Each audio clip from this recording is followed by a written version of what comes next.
I now call to order the Clackamas County Extension and 4H Service District. Will the members of the committee please introduce themselves? Good afternoon, Ed Winkler, Chair. Next up, sir. Donald Wiley. Rob Guthridge. Cheryl Kythen. Commissioner Paul Savas. Commissioner Martha Schrader. Chair Tootie Smith. Sonia Fisher, County Commissioner. Good afternoon, Commissioner Mark Shaw. I will now open the floor for nominations for chair. I would like to nominate Ed Winkler as chair. I will second the nomination. Ed Winkler has been nominated as chair and has been seconded. Are there any other nominations? Hearing none, the nominations are closed. Would the clerk please call the poll? Commissioner Savas. Aye. Ms. Kythen. Aye. Yeah, okay. Yes, you did say it right. Oh, thank you. Commissioner Fisher. Aye. Mr. Guthridge. Aye. Commissioner Shaw. Aye. Mr. Wiley. Aye. Commissioner Schrader. Aye. Mr. Winkler. Aye. Chair Smith. Aye. Motion passes 9-0. I will now turn the meeting over to Chair Winkler. Thank you, Commissioner. I will now open the floor for nominations for secretary. I nominate Cheryl Kythen for secretary. I second the nomination. Cheryl Kythen has been nominated. Are there any other nominations? Hearing none, nominations are closed. Clerk, will you call the poll? Commissioner Savas. Aye. Ms. Kythen. Aye. Commissioner Fisher. Aye. Mr. Guthridge. Aye. Commissioner Shaw. Aye. Mr. Wiley. Aye. Commissioner Schrader. Aye. Chair Smith. Aye. Chair Winkler. Aye.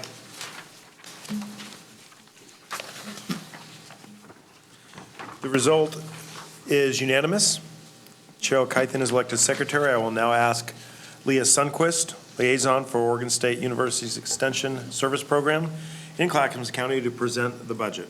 Good afternoon, Commissioners. I'm Leah Sundquist. I'm the County Liaison and the Administrative Office Manager for OSU Extension.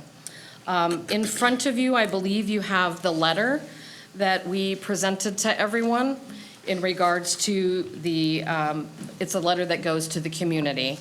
And that is signed by myself, Angela Sandina, who is my Regional Director for OSU, North Willamette Regional Director for Extension, and then Gary Schmidt as the County Administrator.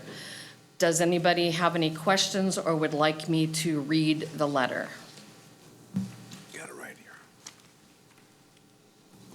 Do we? Go ahead. Proceed. Okay. I believe you all can see the presentation. See if I can figure out how to use this. Okay, our mission, vision, and values and services for OSU Extension have not changed in the past year. Those are still what we work to aspire to, especially in our core values and our services to the community.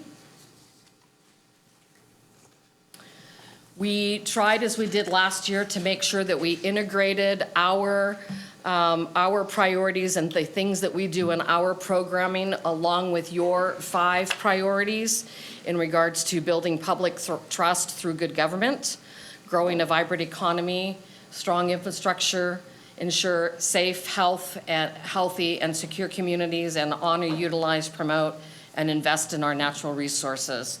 And we try to do that in all of our programs.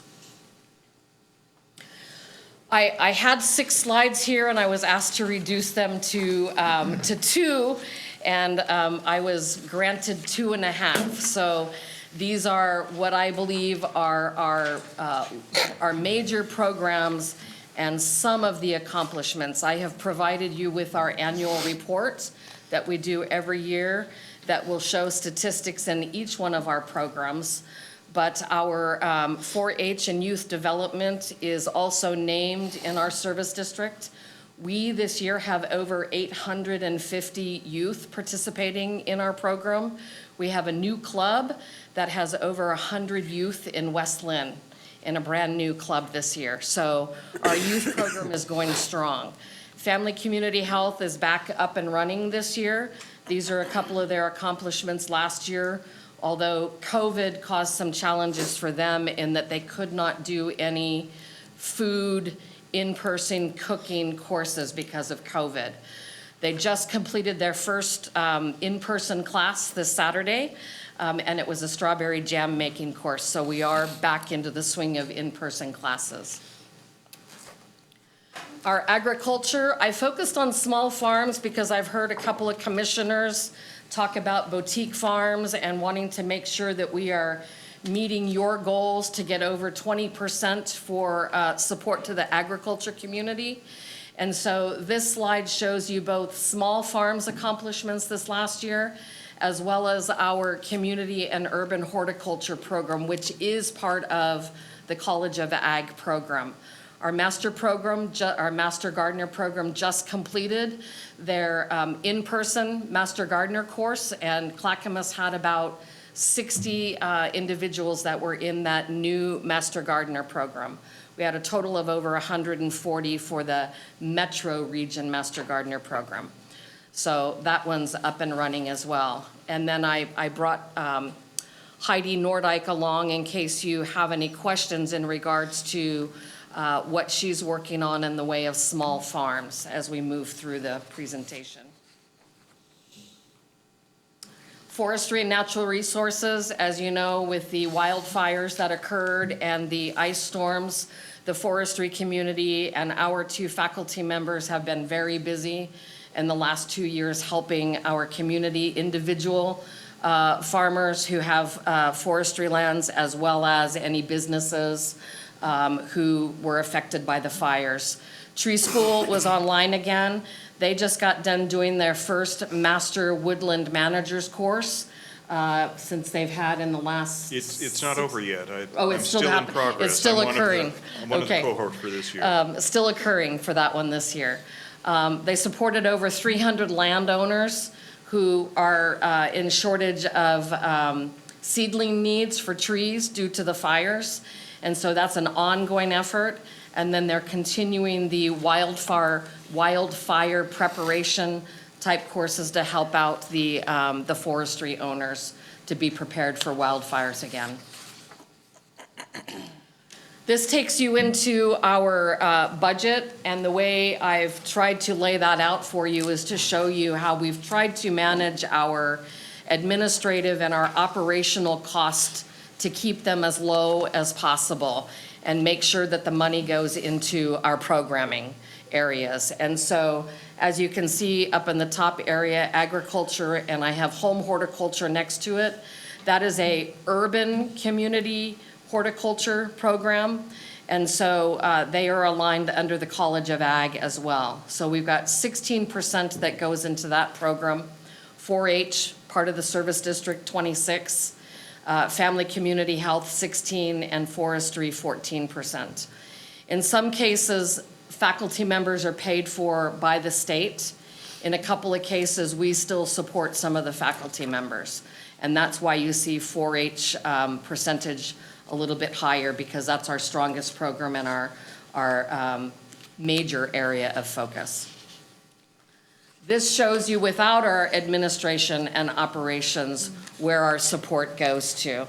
And when I talk about this, I've included our office support, who helps take care of all of their needs and coordinating for programs, registrations, finances, anything about the registration that comes in, answering phone questions that come in. Each one of these programs has an office support person to help them with all of that day-to-day information coming in and messaging with them.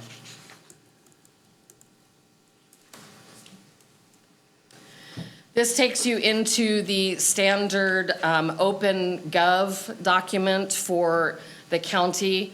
We don't have access to Open Gov as a separate entity, and so the county finance department helps us out with this process. This shows you what our budget would look like for this next year. It does show an increase of 12.6%, but that is because we have the funding for the building in our budget. So we are not asking for anything above and beyond the 4% that we typically ask for. This just shows you how we're increasing due to the savings that we've been accumulating for the building.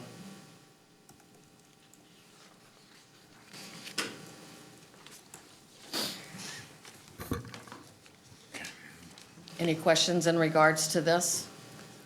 Our budget for this next year would align with the, about the 2.7 range, 2.8 range, based on the 4% increase in Commissioner taxes. Savis has a question. Yeah, just wanted to, so you're averaging a little over $2 million a year you're being able to put away towards the capital project. We're saving 500, and then whatever isn't spent throughout the year Okay. rolls over. So at the end of the year, bottom line, there is potential, and because of COVID, we did have that opportunity to be able to save some. But our typical saving is anywhere from the 500,000 we put in to about another 500,000 average. Okay, thank you. Go ahead. Any other questions? Go ahead, Leah. So for us, these are not really issues. I see these as opportunities, and I believe our faculty does too. We think we can grow in areas in our programs. Our challenge is, as we've all discussed, is having a location to be able to expand and be able to provide those classes. Right now, we can only have about 10 to 15 people in the kitchen to be able to cook or have a class with the community. If we're able to have success in building the new building, then we've got a commercial kitchen that we can provide larger classes to, and we can also provide 2 rooms with about space for about 75 in each room, or an auditorium of about 150 if needed. So that would meet the needs of our Master Gardener program when they go to do theirs. It would meet the needs of 4-H clubs that might need to meet, as well as our Family Community Health program and the Forestry program. Right now, we're actually using space out at Hopkins Demonstration Forest that has an outdoor pavilion that some of our programs are using right now. And I neglected to mention that our SNAP Ed program and our Forestry program actually collaborated this last month in May and had over 300, 400 students from Riverside School come to Hopkins and do hands-on food nutrition classes, as well as get guided tours out in the forest for the youth, for the programs. And they're going to be doing another one of those. We have exceeded capacity in being able to meet the needs of the schools in the forestry community for youth. And as we've talked, when I did this presentation, it looked as though we were going to need to ask for $8 million, but we've actually gotten those numbers adjusted down to about 7.4. And we're still refining those numbers, working with facilities, construction. I did do estimates, and we have a policy session with you this next month to be able to have that discussion in looking to move the building forward for construction. And that just shows you some of the renderings of the commercial kitchen, the Master Gardener facility, what the classroom would look like, and then the upstairs area for office space, and then the front of the building. I've also provided operations and finance with a document that would demonstrate potential additional advantages for you in regards to disaster management support for the building. That's all I have. Well, I'm very excited about this. I've been waiting for this presentation. Number one, for the Extension Service Building, and I know this group has been saving money forever. And I can't wait for the presentation next month about giving the go-ahead, and I'm sure you'll have all the financial information available. But what also I'm excited about is you're aware of one of our 10 strategic goals is this. By 2026, 10% increase in food production and food production acres from agricultural land in Clackamas County. And we have staff in Clackamas County trying to identify what that looks like going forward. We would love to partner with you folks and help achieve this goal. And I know, you have educational opportunities available. And I know I brought this forward to the board when I first came on, and my question to my board was, do you think it's important that people in Clackamas County are able to feed themselves? And it was overwhelmingly yes. I also recognize, since I'm a fourth-generation farmer, that farm ownership in Clackamas County is decreasing because the farmers are aging out. They don't have another generation to come up to take the farm, or maybe people don't know how to farm. Additionally, the average size of a farm in Clackamas County is 43 acres. And that is small by industry standards, but that's kind of what we like. So we need to identify opportunities for next generations who want to farm, economically and feasibly possible, and to go with that, the education, identify markets, and just teach people how to be self-sufficient. And I'm just very excited about that. And you have an educator sitting next to you, Leah, and maybe she wants to address that as well. Hi, thanks.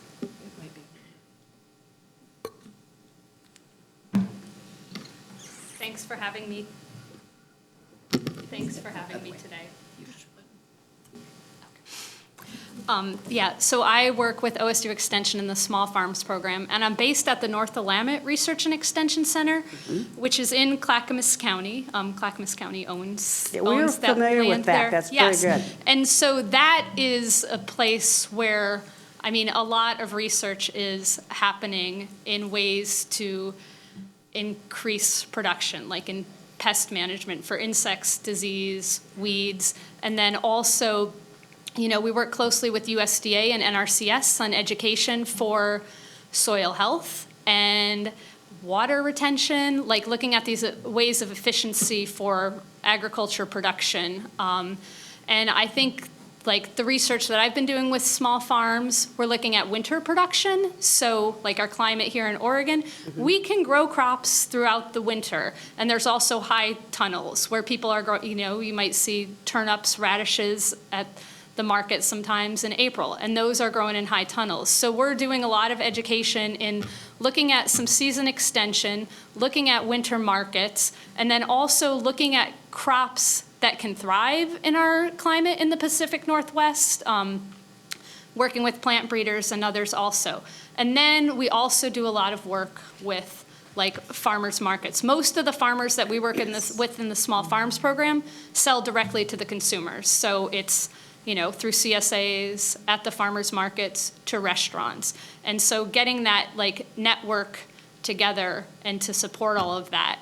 And when we look at, okay, how can we increase production? And then also looking at where is waste happening in those areas. So looking at, infrastructure and storage. So you harvest your crops, and we do a lot of education. What's the best conditions for those to be stored in to get to the market, so when they get to people's houses, it doesn't go to waste. So I think those are some big areas of looking at, what ag land exists already, what infrastructure is there, how can we all work together to get funding for farmers that are starting out to have access to land, access to the infrastructure that will help them be successful. And then we have the Small Farms Program, which is a statewide program at OSU. We have a program that's called Growing Farms. So that's a whole farm management plan for farmers that are just starting out. It might be people that have had a different occupation and then are oh, I want to grow food for my community and sell it. And so they already have some of the funds. And so just thinking of that whole piece together. And then we partner with a lot of organizations that are doing farmer and training programs. Wow. Yeah, so there's Rogue Farm Corps, and then at OSU Extension, we teach farms. We teach some of those classes there. So there's Rogue Farm Corps. We have Small Farm School, which is our big event at Clackamas Community College. It's a whole day event for beginning farmers of business planning, looking at infrastructure, specific topics of, like poultry processing. So yeah, there's a lot of opportunities there, and there's a lot of interest in beginning farmers that are coming up, and then they get some training, but they don't have a lot of resources, and like land access is a huge issue. And as you said, there's like retirement happening. And Clackamas Community College at the Small Business Development Center, they have a like farm succession program also. So, it's like piecing together all of the different parts in the county and working together to put that together. And there is an organization called the Oregon Community Food Systems Network. And one of the subgroups of that is Farming for the Future and land access, land succession, farming for what like disasters that are happening, how to be prepared for that. Like those all come together. And so a lot of the different organizations, including OSU, Clackamas Community College, the Clackamas Soil and Water Conservation District is another partner that we work closely with. Just to get that information out to farmers and beginning farmers. Well, I think you touched on all of the hot points that staff has been kicking around. So if you don't mind, I'm sure staff will reach out to you and listen to this session. And you're doing everything that I think this board possibly thought about, and maybe we could help enhance your efforts in that going forward. I'm not sure how exactly, but at least we can bring attention to what you're doing and promote it. Do my commissioners have any questions or comments? Yeah, Martha. I just have one question. So I know about Master Gardeners because it's a great program, and the young woman that helps me with my garden is going through the program right now, so it's been fantastic for both of us. But you also have a Master Melitologist program, and you also have a Master Naturalist program. How do we bring those two pieces here to Clackamas County through Extension? So I think for us, one of the things would be that we need to talk with Extension. Okay. Because our budget is typically there to provide support to faculty. Okay. Because the salary differences. And so we would need to have a way to see if Extension could provide the faculty member. Okay. And then we could try to provide the support out of the budget for the education program assistant. I do know Washington County has a 0.5 Master Naturalist right now, and that my boss, Angela Sandino, has been working with the Master Naturalist faculty member with Extension to try to see whether or not we can glean some more funding to try to make that a full-time position. Yeah.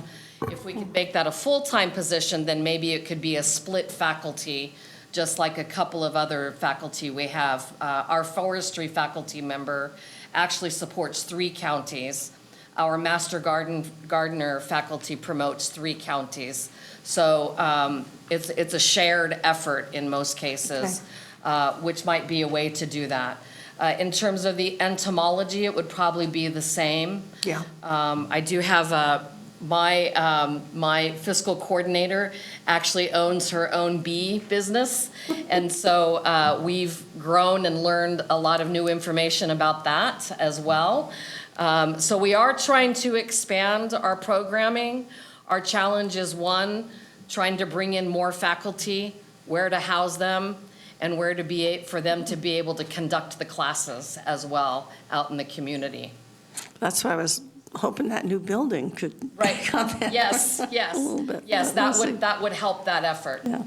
So, thank you. And I will mention to Angela Sandino, my supervisor, that you're interested in both of those programs as new programs for Clackamas County. I think it'd be great, and also I think there's probably opportunities with Clackamas Community College too. I think they jump on opportunity to do this kind of stuff. Our forestry program collaborates with the forestry faculty as well at Clackamas Community College. And do you ever hold classes at NREC at all? Yes. You do? Okay. So yeah. That'd be another, you could potentially have 3 sites where you could really offer these kinds of classes. So Let's look into it, yeah. Yeah, I lost track of who's the chair. Was it? I'm sorry. Okay. We've all been jumping in. So just quickly on this one note here, I just want to say that after first coming here 12 years ago on the commission, we had Jamie Jonk, one of our staff people, who was very active in our Economic Development Commission, took the initiative of trying to inventory all of the small farms, large farms, and so forth. I thought we did a lot of good work, but there's some data that's there. And since that time, obviously, farming marijuana, the agrivoltaic issues with the solar panels, there's been some things that have kind of taken over. But the learned thing, I tend to think, I was shocked on how much of our sector, our ag sector, was non-food, right? And I suspect perhaps that has grown, that it's a greater percentage non-food. So hopefully we can maybe look back at some of the data. I'd like to see if we get maybe 10 years of data to see where we are today and those trends. I appreciate having the emphasis and the focus on trying to keep those farms going and so forth for food, especially for food production. But my worry, and of course nationwide, this is a concern across the country, really, is trying to keep these family farms or keep these things going. And food, milk, you name it, it's just... I've looked into whether there's opportunities in the community or in the county to look at the agritourism, like a couple of the other counties have, the wine industry that we have here in the county as a potential enhancement opportunity. But I know that with COVID, food security has been the biggest issue, so that's where we've tried to focus our efforts the last couple of years, is to make sure people have the ability to grow and also buy and subsist during the rough times. And the other thing, last thing I mentioned, I recall that's really kind of took root a long time ago, no pun intended, was the organic foods. It's really taken off, and there's really a market for that like never before. So, Yeah, could I address that? So Nick Andrews was the former agriculture extension agent for Clackamas, Multnomah, and Washington counties, and his position changed in early 2020 to be the organic vegetable specialist for Oregon State University. So Oregon State University now has an organic agriculture program where they have, Nick's working on crops, and then they had to hire 1 year ago for someone working on pastures and forage. So that is definitely a growing area that OSU is supporting. And then also, Clackamas County, I'm looking at the 2017 Census of Agriculture. They're doing it happens every 5 years. So there'll be new data probably next year when that all comes out. But, Christmas trees, nursery crops, Clackamas County ranks #1 in Christmas trees and #2 in nursery in the state of Oregon. And the nursery specialist at OSU's North Willamette Research and Extension Center is now doing some work on looking at, hydroponics and aquaponics. So growing food in smaller spaces also. So maybe in, more urban areas of how, you can get big production on there, some money, could have some entrepreneurism there. So there's multiple things happening, looking at the, what do we have going on now? What does the future look like? And going all those directions to supply food for our community, within our community, Thank you. Are there any other questions from the committee or the commissioners? Hearing none, I'd like to open this up for public testimony, but before I do that, do we have anybody registered on Zoom? Anybody attending by Zoom? Tony?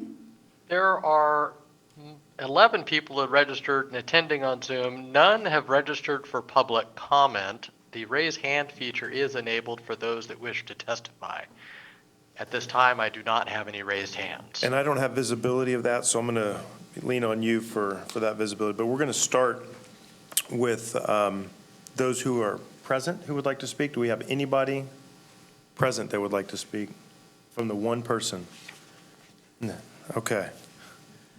Is there anybody by Zoom? And with 11 people, I want to just say that if you are going to speak, we're going to limit this to 3 minutes per person. Thank you. Tony? Chair, I do not have anyone that has raised their hand to speak at this time. Fair enough. I don't have any further public testimony. I will now close the public hearing portion of this. Any members of the committee or commissioners have any questions? I just have a closing comment. Thank you for the presentation. It's very encouraging. And I'm motivated now. Excellent. Thank you. Having no further questions, let's entertain a motion on the budget. I move that the committee approve the 2022-2023 budget for the OSU Clackamas County Extension 4H Service District as presented and impose the maximum permanent tax rate within district boundaries for the amount of 0.05 cents or 5 cents per $1,000 of assessed value. I second. It has been moved and seconded that the committee approve the 2022-2023 budget for the OSU Clackamas County Extension and 4H Services District as presented, and impose the maximum permanent tax rate within district boundaries for the amount of 0.05 cents or 5 cents per 1,000 of assessed value. Is there any further discussion on this? Hearing none, clerk, will you please Commissioner call for the Savas? roll? Aye. Ms. Kythen? Aye. Commissioner Fisher? Aye. Mr. Guthridge? Aye. Commissioner Shaw? Aye. Mr. Wiley? Aye. Commissioner Schrader? Aye. Chair Smith? Aye. And Chair Winkler? Aye. The vote is unanimous and the motion is passed. Is there any further business before this committee? We have Commissioner Shaw. Yeah, I'd just like to say thank you to the extension for your work, and especially in educating our people of the county on how they can make their land, be it small or large, profitable. I appreciate that. Thank you, Commissioner Shull. This concludes this portion of today's hearings, and this meeting is adjourned.